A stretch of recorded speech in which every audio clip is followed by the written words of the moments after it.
우리 하나님 말씀 사도행전 4장 1절에서 12절 말씀입니다. 오늘 이 말씀 같이 보시면서 이 예배하면서 주님 앞에 마음에 간절히 소원하고 바라보는 것 중에 하나가 오늘 하나님이 일하시는데 하나님 내가 사용되게 해주시고 하나님이 일하시는 사람이 되게 해주세요. 이게 이제 오늘 저와 여러분이 예배하면서 하나님 앞에 이 마음을 가지고 나갑니다. 지금까지도 하나님이 저와 여러분을 통해서 이런저런 모양을 하시는데 좀 더 오늘은 예배하면서 하나님 앞에 이 말씀을 근거로 해서 하나님이 저와 여러분의 삶 가운데서 일하시고 역사하시는 것들을 누려나가는 그런 복된 백성 되시기를 주님의 이름으로 간절히 축원합니다. 그래서 이 마음을 모아서 주님 앞에 우리가 말씀을 듣고 같이 또 예배하는 그런 시간이 되기를 바랍니다. 하나님은 사람을 통해서 일을 하십니다. 구약시대에도 하나님이 사람을 통해서 일을 하셨습니다. 그런데 구약시대에 어떻게 하나님이 주로 역사를 하셨냐면 특별한 사람과 특별한 장소와 특별한 상황 속에서 일을 많이 하셨습니다. 물론 보편적으로 일하신 부분도 있지만 하나님이 이렇게 개입하셔서 역사하시는 사건들은 그 특별한 그런 때, 특별한 역사, 특별한 사람을 통해서. 근데 새로운 신약시대, 오늘 신약시대를 살아가는 우리들에게 있어서 하나님께서는 새로운 하나님의 역사를 펼쳐주시는데 구약시대는 특별한 때와 특별한 상황 속에서 역사하셨다면 신약시대에는 오늘 오순절 성령이 누구에게나 임하셨듯이 또 온 우주에 보편적으로 임하셨듯이 오늘 하나님의 역사는 모든 믿는 사람들에게 어느 때든지 어느 누구든지 하나님이 일하시고 역사하시는 은혜를 베풀으시는 놀라운 역사가 있다는 사실을 성경을 통해서 우리가 깨닫습니다. 그래서 오늘 우리는 신약시대를 살아가는 사람들이에요. 그러니까 이 진리를 저와 여러분이 잘 붙잡고 살아갈 때 내 삶 속에서 하나님이 일하시고 역사하시는 것들을 더 풍성하게 누리고 그 열매를 맛보며 살아갈 수 있는 놀라운 은혜의 역사가 있는 줄 믿습니다. 그래서 사모하십시오. 그리고 마음을 여시고 오늘 이러한 하나님 일하시는 것들을 누려나가는 삶이 되기를 원한다. 오늘 왜 그렇습니까? 우리가 살아가면서 우리 사람은 한계가 있습니다. 모든 세상의 일들은 사람을 통해서 이루어 가지만 자세히 보면 사람은 한계가 있고 그리고 사람은 끝까지 가지를 못합니다.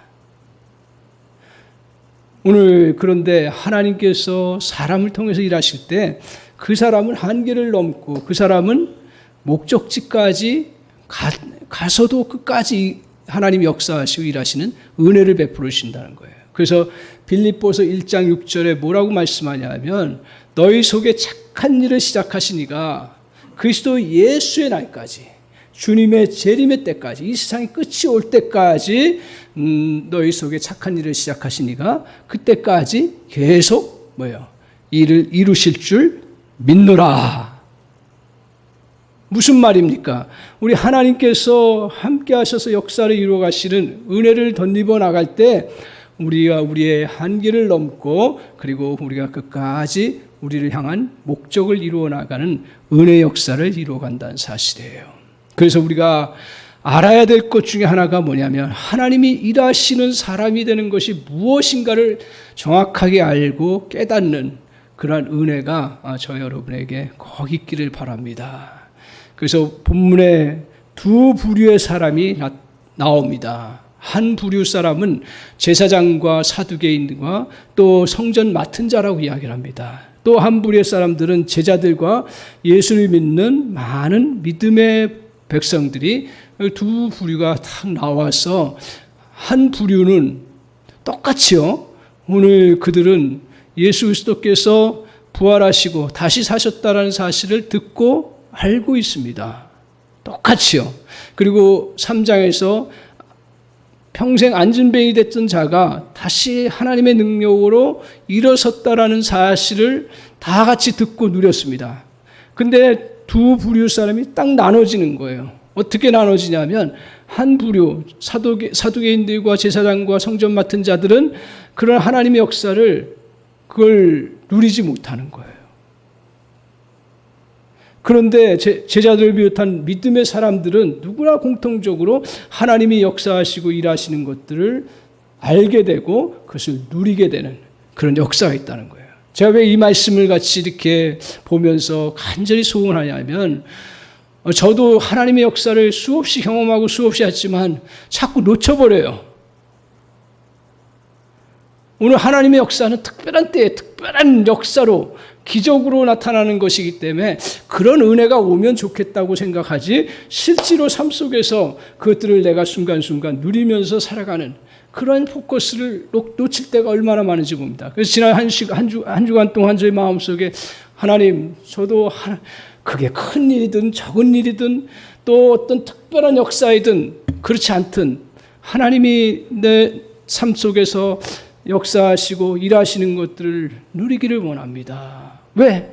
주님과 더 깊은 영적인 교제를 이루고 하나님이 나와 함께 하시는 그 은혜를 더 깊이 누리고 그러면서 더 격려받고 힘을 얻기를 소망하는 마음으로 그렇게 마음을 가지고 말씀을 대하고 준비를 했죠. 그래서 오늘 우리 성도님들도 마찬가지로 이런 은혜를 다 같이 누리면 좋겠다. 아니, 누린 줄 믿습니다. 그리고 더 풍성히 누려나가는 은혜 역사가 이루어지는 줄 믿습니다. 이런 마음의 소원을 가지고 주님 앞에서 우리가 나아가야 되는데 우리 한사람교회는 한 사람도 예외가 없기를 저는 간절히 기도하고 바라봅니다.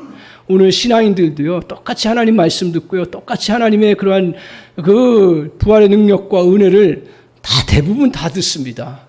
그런데 어떤 한 부류는 그것을 경험하고 누리면서 살아가고 어떤 한 부류는 그렇게 살아가지 못해요. 오늘 그것을 잘 제시해주고 우리가 하나님의 역사를 누리면서 살아가는 그 삶이 되는 은혜의 세계에 참여하는 통로가 뭔가를 두 가지로 크게 보여주고 있습니다. 하나는 뭐냐 하면 먼저 우리가 하나님이 일하시고 역사하시는 사람이 되는 데 있어서 중요한 통로가 뭐냐 하면 마음의 문제인데요.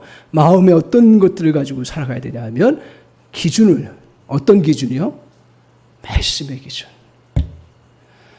그러니까 이것은 우리가 말씀을 많이 알아도 그 좋고 말씀을 잘 몰라도 사실은 우리 하나님의 은혜 아래서 때에 맞게끔 말씀의 그 은혜가 다 있기 때문에 중요한 자세는 뭐냐 하면 내가 어떤 상황이 와도 나는 말씀의 기준에서 생각하고 말씀의 기준에 의해서 나의 감정을 컨트롤하고 말씀의 기준에 의해서 내 행동을 하려고 딱 마음을 가지는 거예요. 그 은혜가 있기를 바랍니다. 마음 가지기를 바랍니다. 오늘 저와 여러분이 저도 마찬가지고 오늘 이 예배하면서 하나님 정말 우리에게 하나님의 말씀의 그 기준을 가지고 살아가는 마음이 되게 해 주옵소서. 오늘 그 사실이 이 땅에 살면서 오늘 현대인들에게 더욱더 필요하고 너무 중요한 현대신앙인들에게 중요한 부분이에요. 왜냐하면 오늘 우리 시대는 너무 많이 변합니다. 마치 안개 속을 지나는 것처럼 너무 많이 변해요. 변하는 건 나쁜 건 아니지만 뭐가 변하냐면 진리가 왔다 갔다 해요. 어떨 때는 이 사람이 나의 아군인 것 같고 그런데 어떨 때는 적이 되고요. 어떤 때는 이 가치를 옳다고 이야기하는데 한순간에 뒤집혀진 거예요. 그리고 상대 입장에 따라서 이렇게 보면 또 이 진리가 되고 저렇게 보면 나름대로 그래도 바르게 살아가려고 하는데 어떤 논리에 빠져버리니까 나도 모르는 사이에 거기에 빠져들어가는 거예요. 그러면서 야, 이거 뭘 내가 기준을 가지고 세상을 살아야지? 어떨 때는 옳다고 그러는데 어떨 때는 틀리다 그러고요. 이게 이제 심해진 게 오늘 현대인들이 행복하고 좋긴 해요.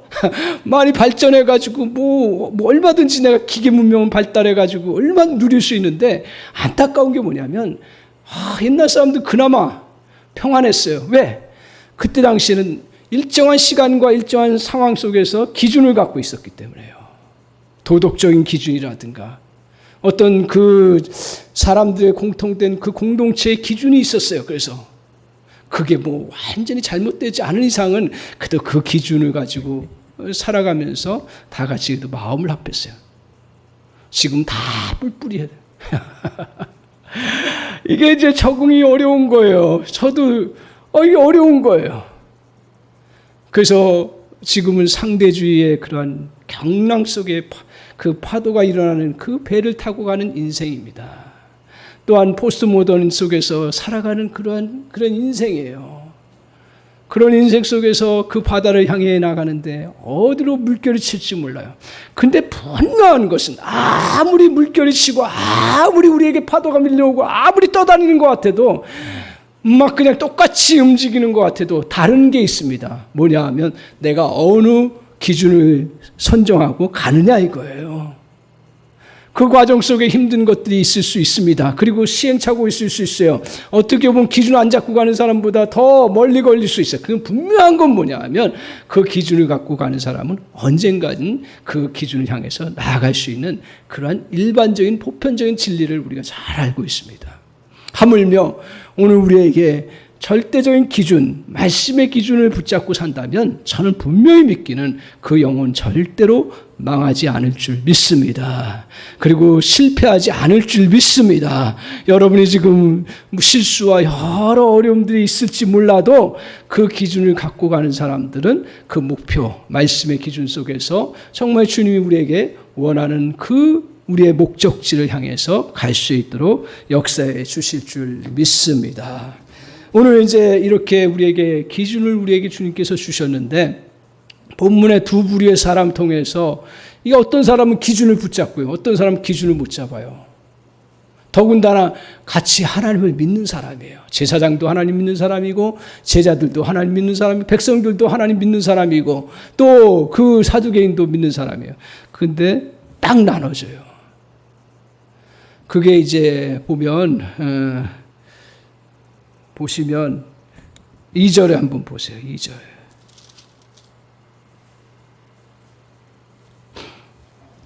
저는 그 다시 다른 각도로 봐요. 물론 뭐 사두개인들 반대했구나. 또 제사장들 반대했구나. 그거 알고 있는데 왜 그들은 싫어했을까?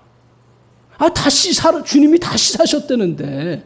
그리고 40몇 년 된 그 안진뱅이가 다시 고침받고 다시 건강케 되었다는데 왜 싫어했을까? 저 2절 같이 한번 시작.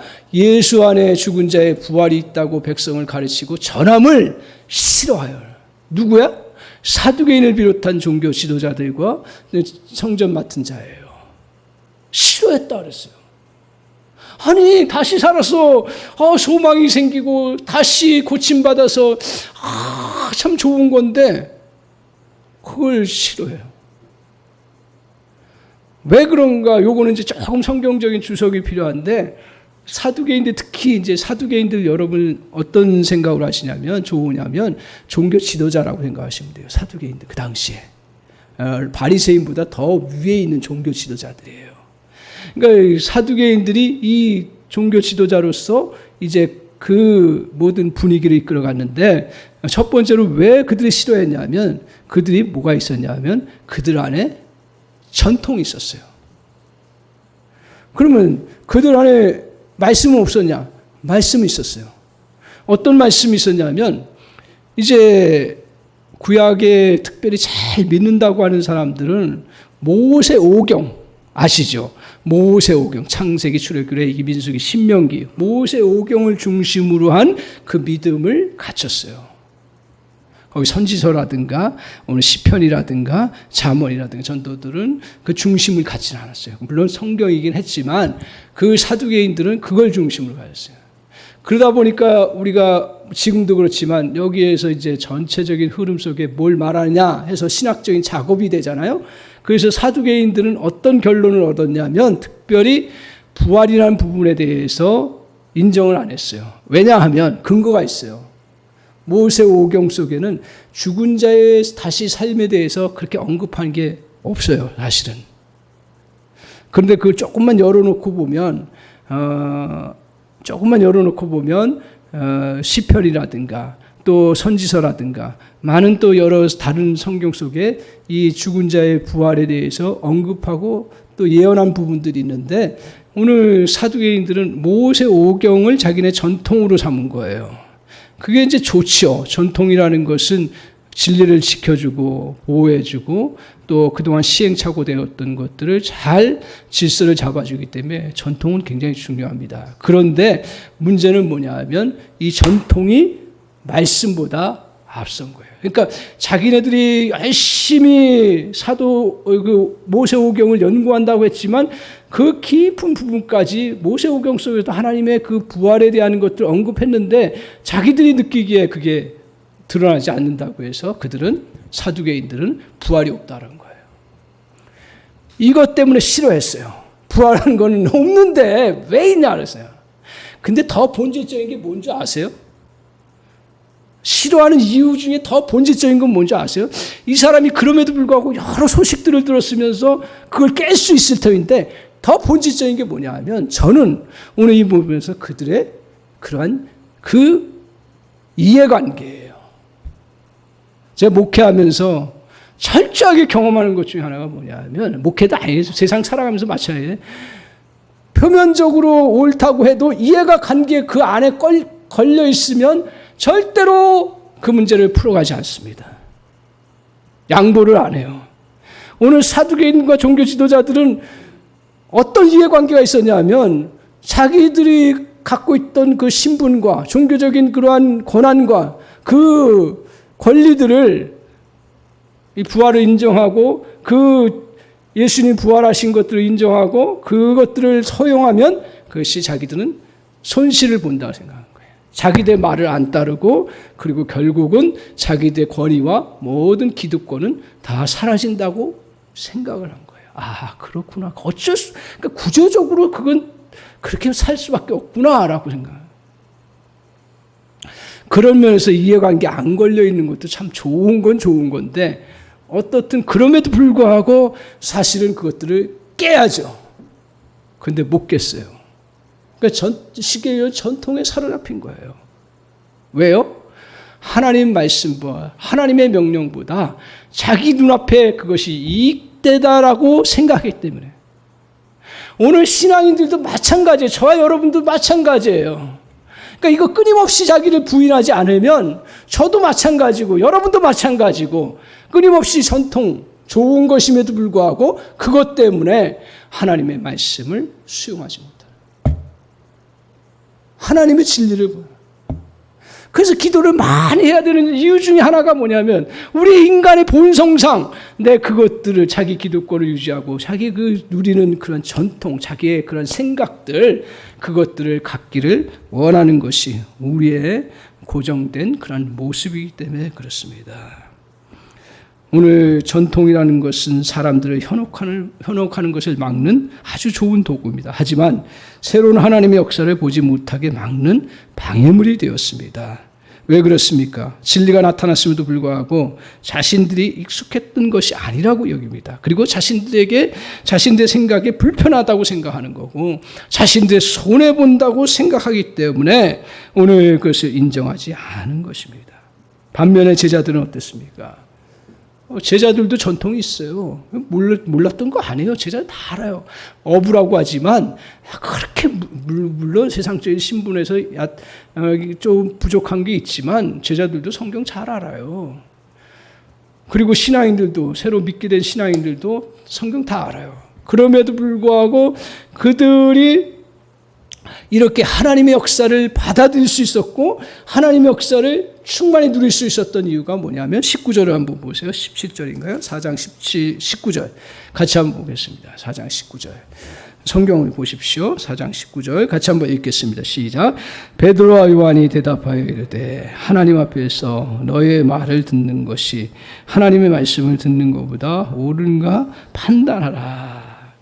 오늘 제자들 대표 나왔고 신앙인들의 모습을 그대로 보여주는 것이 19절 말씀인데 무슨 말씀이에요? 너희들 사람의 말을 듣는 것보다 어떻게 해요? 하나님의 말씀을 듣는 것보다 옳은가 판단해라. 무슨 말이에요? 우리는 하나님의 말씀을 기준으로 삼는다는 거예요. 하나님이 행하신 것들을 그대로 인정한다는 거예요. 하나님이 또 정말 진리의 말씀을 우리에게 선포하시고 그 이루어진 사실을 내가 그대로 수용하겠다라는 것입니다. 오늘 진정한 신앙인은 어떤 사람이냐면 진정한 신앙인은 교회 많이 이렇게 하게 하면 또 오해를 해서 교회 많이 봉사해야 돼요. 정말 좋아요. 봉사 많이 하고 또 헌금도 열심히 하고 정말 중요해요. 그거 뭐 인정 안 하는 거 아닌데 저 지금 말하려고 하는 포인트가 뭐냐면 정말 우리의 삶 속에서 진정한 신앙인은 어느 영역이든지 교회 와서도 마찬가지고 세상 가운데서 어떤 것도 마찬가지. 하나님 말씀의 기준으로 살아봐야겠다. 저는 그 마음만 있다라도 하나님이 은혜를 엄청 많이 베풀어 주셔요.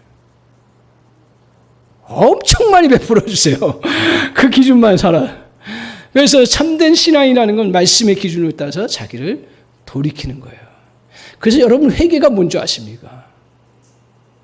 돌이키는 거예요. 회개라는 거는요. 내가 잘못을 막 고백하는 게 회개라고 하는데 그게 바탕이지만 더 중요한 건 뭐냐면 내가 막 내 방향대로 내 기준에 따라서 갔던 것들을 딱 돌아서서 하나님 기준을 생각하고 바라보는 거예요. 얼마에 가 있든지 상관이 없어요. 사실은요. 하나님 입장에서 보면. 중요한 건 뭐냐면 이 순간에 내가 잘못한 거구나. 주님의 그러한 그 말씀의 기준을 봐서 아니구나. 돌아서서 그것을 바라보는 거예요. 그래서 회개라는 건 사실 뭐냐 하면 너 잘못한 것에서 다 책임지라 이렇게 얘기하지 않으세요. 물론 그 잘못한 것의 대가는 우리가 경험을 해요. 그러나 회개라는 것은 네가 정말 그 잘못했기 때문에 그걸 다 보상하라고 얘기하지 않으세요. 회개라는 건 뭔지 아세요? 네가 잘못했다는 건 인정해라는 거예요. 인정하라는 거예요. 인정하는 순간부터 하나님의 역사가 나타나는 줄 믿습니다. 오늘 그래서 우리 신앙인들이라는 것은 정말 주님 안에서 기준으로 세워서 내가 살아가는데 이 기준은 큰 것만이 아니에요. 내 삶의 작은 부분 속에서도 항상 말씀의 기준으로 생각하고 그것을 적용하고 나아가는 그러한 자세. 그것이 우리에게 아주 중요해요. 이것을 잘 보여주는 인물이 다윗입니다. 여러분, 다윗은 어떤 존재였어요? 여러분, 우리가 잘못 사람을 평가하기 시작하면 저 다윗은 대단한 사람이고 대단한 성품, 물론 대단한 성품을 가졌어요, 인간. 근데 하나님은 그렇게 평가하지 않아요. 다윗이 대단할 수 있었던 이유 중에 하나, 핵심이 뭐냐면 그가 잘못을 인정했다라는 거예요. 근데요, 다윗의 그 선지자가 누구였죠? 나단이 얘기했을 때 꼬꾸라졌어요. 그리고 또 하나 오늘 중요한 사건 중에 하나가 뭐냐면 나단이 아닌 권위자가 아닌데도 불구하고 일반 사람이 그 이야기를 했을 때 꼬꾸라졌어요. 그게 진짜라는 거예요. 여러분이 이 예배를 통해서 하나님께서 막 채찍하시고 그래서 꼬꾸라지는 것도 좋은데 누가 어린애 같은 애가 또 나의 자식 볼된 애가 얘기했을 때도 그게 하나님의 말씀을 비춰봤을 때 옳다 그러면 세상도 마찬가지예요. 옳다 그러면 자기를 꺾을 줄 알아야죠. 꺾을 줄 알아요. 그게 정말 중요한 진리 가운데 하나입니다. 오늘 다윗이 자기 군사들 데리고 도망 다니면서 사울을 피해서 도망다니며 얼마나 곤고한 생활을 했는지 몰라요. 그런 가운데 어떤 일이 벌어지냐면 나발이라고 하는 사람 가축을 많이 갖고 있고 다른 사람의 피해를 많이 보니까 다윗의 마음이 감동되어서 그래, 내 비록 도망 처지에 있지만 그를 좀 도와야겠다 생각해서 자기 군사들을 풀어서 보호해주고 지켜주고 그랬어요. 그래서 그 재산이 막 불어요. 거기까지 좋았어요. 그러다가 이제 어느 날 다윗과 그 군사들이 이렇게 저렇게 하다가 이제 싸우러 나갔던 거 봐요. 나갔다가 이제 막 계속 싸우러 나갔더니 너무 지쳐가지고 돌아왔는데 다른 때 같으면 자기들이 그냥 먹을 거 자기 알아서 다 먹었는데 그럴 시간도 없었고 그렇게 할 수 있는 상황이 안 됐기 때문에 나발에게 뭐라 그랬냐면 우리 좀 먹을 것 좀 빌려달라. 그랬더니 나발이 싸가지가 없는 사람, 인간적으로 싸가지가 없는 사람이에요. 그래서 나발이 뭐라고 얘기를 하냐면 우리 먹을 거 줄 수가 없다라는 거예요. 그것만 해도 화가 나는데 사람을 비벼 팔 때는요, 후벼 팔 때는 아주 심하게 팝니다. 어떻게 파냐면 당신은 주인을 떠난 그 개와 같습니다. 주인을 배반한 개와 같습니다. 그걸 누구를 비유했냐면 사울을 배반한 그 개와 같다라는 거예요. 그 이야기를 다윗이 직접 들었을 때 얼마나 열이 받겠어요. 그러니까 사울의 편에 있었던가 봐요. 뭔 이해관계가 있었는지 모르는데 사울의 그런 편에 있어가지고 그 얘기를 하면서 자기가 나발이 높아지려고 했던 거죠. 이때 아무리 생각해도, 상식적으로 생각해도, 또 하나님의 말씀을 기준으로 놓고 생각해도, 인간의 도를 생각해도 도저히 용납이 안 돼서 나발의 목을 따겠다 해가지고 나발의 집을 칼 들고 쫙 하는 그런 상황이었어요. 누가 다윗이 죽인다 해도 누가 문제 걸 사람이 없어, 사실은요. 성경을 보면. 근데 그때 딱 누가 나타나냐면 나발의 부인 아비가일이 딱 나타나서 뭐라고 얘기를 하냐면, 여러 가지 얘기했겠지만 뭐라고 핵심적으로 얘기하냐면, 당신은 하나님으로부터 기름 부음 받은, 그 사무엘을 통해서 다음 왕이 될 것을 약속받은 자입니다. 그리고 하나님으로부터 부름받은 그러한 왕은 그냥 무지한 피를 흘리거나 자기가 그냥 화난다고 피를 흘리는 것은 절대로 안 됩니다. 전쟁에서 어쩔 수 없이 싸워서 물리쳐야 때 피 흘릴 수도 있지만, 그러나 이런 일 때문에 아무리 억울해도 피를 흘리는 일은 하나님의 뜻에 어긋납니다. 이런 취지로 이야기를 하면서 다윗에게 했어요. 그러면 다윗은 그 여인 아무것도 아니잖아요. 그리고 나발의 부인이잖아요. 그냥 물리치거나 그냥 인격적이면 그냥 못 들은 척하고 갈 수 있는데 그 말 딱 듣고 거기서 딱 꼬꾸라지는 거예요. 그게 위대한 거예요. 위대한 게 뭘 대단한 일을 해서 위대한 게, 다윗이 하나님 앞에서 대단한 일을 해서 위대했다라고 성경은 이야기하지 않아요. 성경은 그렇게 얘기하잖아요. 이것으로 말미암아서 다윗이 비로소 왕이 되는 결정적인 순간이 되는 거예요.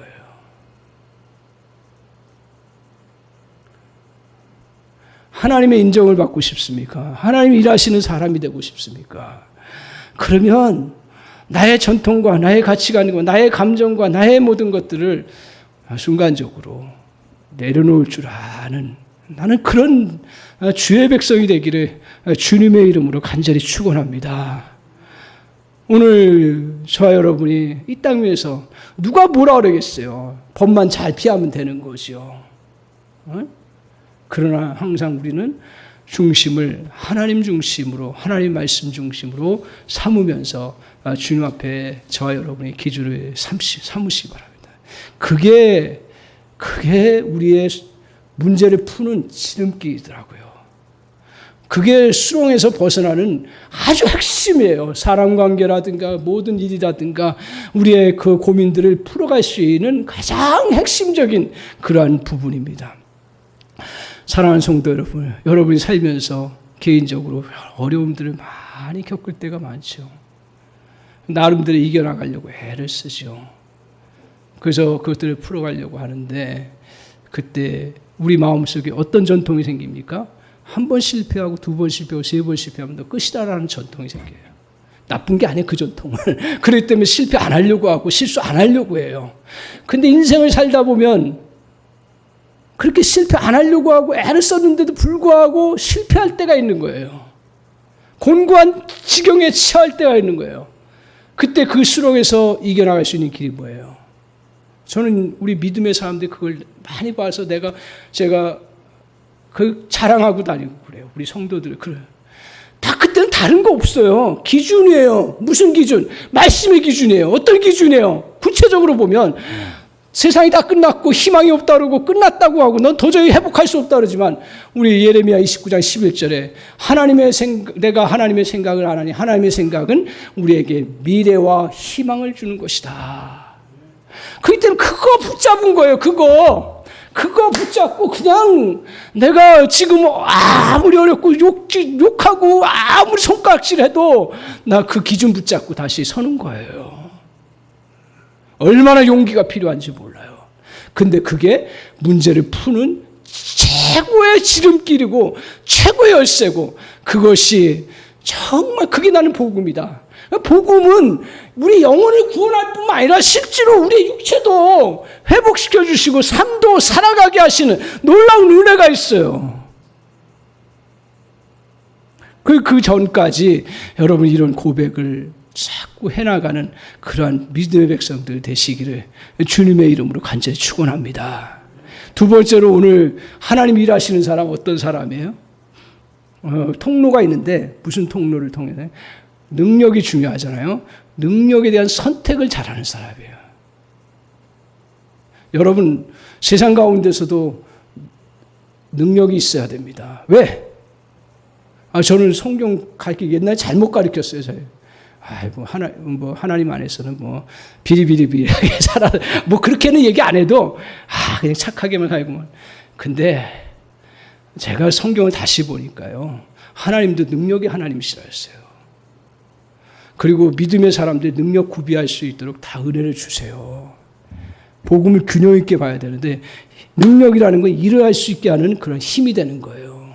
그렇기 때문에 일을 이루어가는 에너지이고 그 어떤 바탕이 되는 거예요. 능력을 절대로 무시할 필요는 없어요. 그런데 정말 저와 여러분이 어떤 능력 앞에 사로잡혀 있냐 이거예요. 제가 세상의 능력에 대해서 무시하고 그냥 그거 막 하라고 이야기하잖아요. 전에 같으면 그렇게 했을 거예요. 워낙 그때는 믿음이 좋아서는. 근데 하나님이 요새 깨닫는 게 뭐예요? 성령의 역사, 보편적인 것들도 굉장히 중요하다고 얘기했죠. 그래서 능력이라는 건 필요한 거예요. 여러분 실력을 갖추세요. 갖출 수 있으면.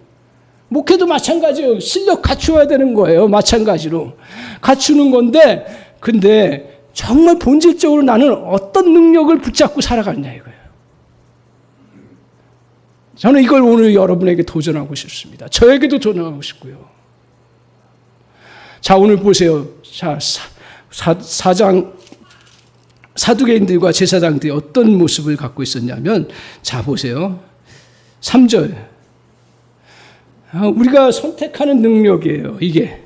다 99.99999. 다 그거예요. 보세요. 자, 한번 3절 보겠습니다. 읽겠습니다. 자, 아니요, 3절. 3절 주세요. 예, 3절 같이 읽겠습니다. 3절. 할렐루야. 3절 나와라. 할렐루야. 오바. 예, 할렐루야. 3절 나와라. 예, 감각이 떨어지면 은퇴를 해야 됩니다. 자, 그러면, 자, 우리 성경이 있으니까. 나왔네, 할렐루야. 예, 늦게 나와도 감사해야 돼요. 자, 3절 같이 읽겠습니다. 시작. 그들을 잡음에 날이 이미 저물었으므로 이튿날까지 가두었으나. 자, 보세요. 누가 잡았어요? 사두개인들과 제사장들과 성전 맡은 자들이 권력을 가지고 누구를 잡았어요? 제자들을 잡았어요. 그리고 어디에 가두었어요? 감옥에 가두었죠. 어디 집에 가두었든지 가두었어요.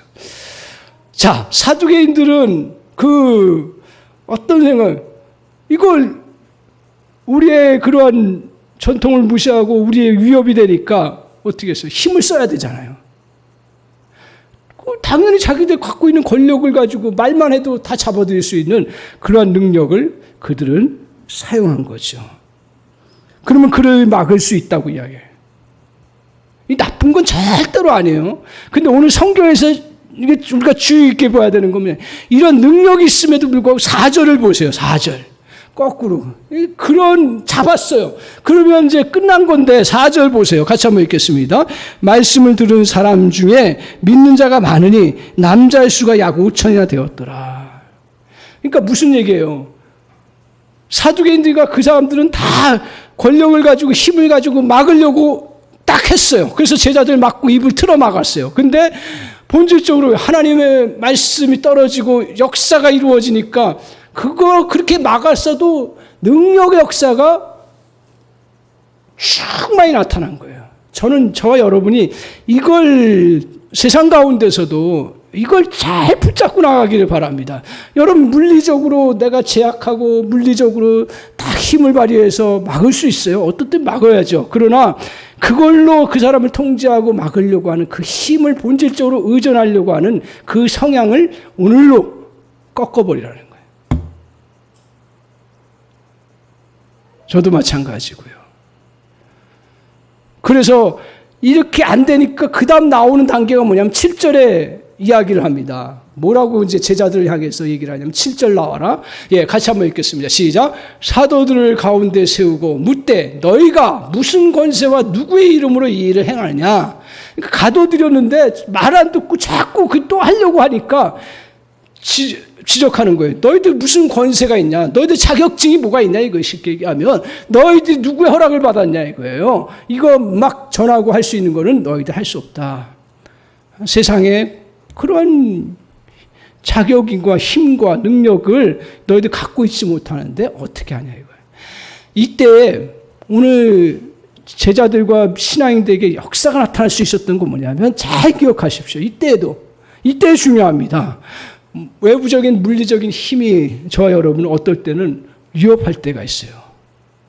그때 그리고 그게 꼭 외적으로 저와 여러분이 이렇게 누가 하지 말라, 누가 막는다 이런 것도 있지만 내적으로 저와 여러분 속에 이런 두려운 힘이 사로잡고 있어요. 그때 정신 바짝 차리고 10절을 선포해야 됩니다. 10절 같이 한번 읽겠습니다. 같이 읽겠습니다. 10절 같이 한번 읽겠습니다. 10절 같이 읽겠습니다. 시작. 너희와 모든 이스라엘 백성들은 알라. 너희가 십자가에 못 박고 하나님이 죽은 자 가운데 살리신 나사렛 예수 그리스도의 이름으로 이 사람이 건강하게 되어 너희 앞에 섰느니라. 나는 오늘 이거 제자들과 믿음의 사람들이 고백하는 건데 너희와 모든 이스라엘 백성들은 알라. 그러면서 뭐예요? 너희가 십자가에 못 박고 하나님이 죽은 자 가운데 살리신 나사렛 예수 그리스도의 이름으로 이 사람이 건강하게 되어 너희 앞에 섰다. 무슨 얘기예요? 나는 오늘 제자들은 뭐냐면 오늘 죽음에서 다시 살리신 하나님의 능력, 부활의 능력을 나는 믿는다. 그리고 오늘 이 능력으로 말미암아 너희가 앞에서도 봤지만 그 40 몇 년 동안 평생 동안 일어서지 못한 사람들이 그 능력의 힘을 얻어서 다시 일어나서 새롭게 살아가는 그러한 그 힘을 나는 의지해서 나간다 이게. 말이 쉽죠. 이거 저도 설교하면서 말은 쉽죠. 그러나 막상 저 여러분 앞에 이런 상황들이 오면 사실은 무릎을 많이 꿇을 때가 많습니다. 물론 지혜가 필요해서 어떨 때는 할 수도 있겠지만 그러나 여러분의 마음만큼은 절대로 놓치지 말아야 될 게 뭐냐면 오늘 우리에게는 죽음에서 살리시는 하나님의 힘, 능력, 우리를 정말 다시 건강케 회복시키는 하나님의 힘과 능력, 그것들을 나의 주 능력으로 삼아가는 그러한 저 여러분 되시기를 바랍니다. 아멘? 아멘이세요? 정말? 아멘이세요? 아멘이세요? 예, 아멘. 아멘이에요. 정말요. 여러분 보이지 않습니다. 그러나 주님은 아실 거고 여러분의 마음속에 경험할 겁니다. 이런 주님의 능력을 의지해서 여러분이 주님 앞에 살아가는 그러한 믿음의 사람 되시기를 바랍니다. 그래서 우리 안에 특별히 어떤 상황들 자신감이 없어질 때가 많아요. 그리고 스스로 능력이 없다고 생각할 때 하루에도 수없이 많습니다. 외부의 힘이나 능력이 없다고 좌절하고 있을 때가 얼마나 많은지 몰라요. 그리고 더 나아가서는 다른 사람이 이렇게 도울 것이고 이렇게 수입이 들어오고 이렇게 작정돼 있으니까 이제 안정감을 다 누리는 것뿐이지 그게 나쁘다는 얘기 아니에요. 그 안정감을 누리지 말라는 이야기 아닙니다. 그러나 그것이 나의 원천으로 생각한다라는 거예요. 그걸 원천으로 생각하는 순간 저 여러분은 거기에 사로잡히고 하나님의 원천, 하나님이 원천이신데 원천이 우리에게 온전하게 여러분의 삶 가운데서 지배하고 다스리지 못한다는 사실을 거꾸로 여러분은 기억하시기 바랍니다. 그래서 항상 직장을 다녀도 이 직장이 나의 그 통로는 될 수가 있고 내가 열심히 해야 되는 거지만 하나님이 보내주셨고 하나님이 주셨기 때문에 내가 그 속에서 이것을 누려나가는 것이지 내가 그것이 나의 원천이라고 생각하는 순간 여러분은 직장에 매이게 되고 직장에 사로잡히게 되고 나가게 됩니다. 그걸 무시하라고 제가 얘기한 적은 없어요. 저의 목회도 마찬가지예요. 여러분이 저의 피와 같이 소중한 존재이고 너무너무 귀한 존재고, 한 사람도 어떻게 뭐가 일어날 것인가 늘 노심초사하면서 기도하면서 하나님 앞에 기도해요. 새벽마다. 장로님들 얼마나 기도 많이 하는지 몰라요. 솔직히 제가 기도 제목의 핵심으로 그걸 놓고 기도하고 있습니다. 권사님들 놓고 얼마나 기도하는지 몰라요. 왜? 그 성도, 우리의 직분을 이루고 있고 교회의 모든 모양새를 갖고 있는데, 근데 그분이 조금만 잘못되면 교회가 엉망이 되는데 어떻게 제가 그걸 긴장 안 하고 목회를 하겠습니까? 크든 적든 크면 오히려 좀 편하게 할 수 있을 거예요. 왜? 큰 시스템으로 나가니까요. 저는 약점이 많은 사람이에요. 약점이 많은 사람이, 여러분이 저를 한번 넘어뜨리고 마음 작정하면 저는 목회할 수가 없어요. 제가 이상한 이야기까지 다 하네. 예. 저도 마찬가지란 얘기예요. 그렇게 소중한 존재이지만, 그러나 제가 그분이 원천이라고 목회를 생각하는 순간 저는 죽습니다. 저는 그것만큼은 알아요. 사역에 있어서 여러 가지 물질적인 게 필요하고 많은 것들이 나에게 필요하지만, 그게 원천이라고 저에게 생각하는 순간 영은 죽고 하나님의 역사는 죽어버린, 목회만 그렇습니까? 여러분의 삶도 마찬가지예요. 저와 여러분의 삶도, 가정이 나의 그 원천이지만 가정을 하나님보다 우선히 두고, 나의 직장을 하나님보다 우선히 두고, 나의 모든 것들을 내가 수입 이루어 나가는 그 통로가 원천을 생각하는 순간, 저는 모르겠어요. 다른 분도 어떤지 모르는데, 저는 그러면 하나님 앞에서 생명이 끊긴다는, 그렇게 믿습니다. 여러분, 정신 바짝 차리세요. 그리스도인들은 정신 바짝 차려야 되는 부분이에요. 오늘 저와 여러분이 정말 사도들이 이러한 위협 속에서도 그 사람들이 무슨 힘이 있어요? 무슨 능력이 있어요? 겉으로 볼 때는 잡히면 잡힌 거예요. 끝났어요. 그렇다고 금방 풀려나요? 하나님의 기적이라고 해서 그 사람 제자들 맨날 풀려나요? 풀려날 때도 있지만 안 풀려나는 게 더 많은 거예요. 그럼에도 불구하고 분명한 건 뭐냐면, 그 속에 부흥의 역사가 일어나고 하나님의 그 생명의 역사가 그 속에 펼쳐지는 놀라운 은혜의 역사를 이루었다는 사실입니다. 사랑하는 성도 여러분, 기억합시다. 오늘 저와 여러분에게 능력의 원천이 뭡니까? 여러분의 직장입니까? 오늘 좀 도전합니다. 여러분의 그러한 갖고 있는 재산입니까?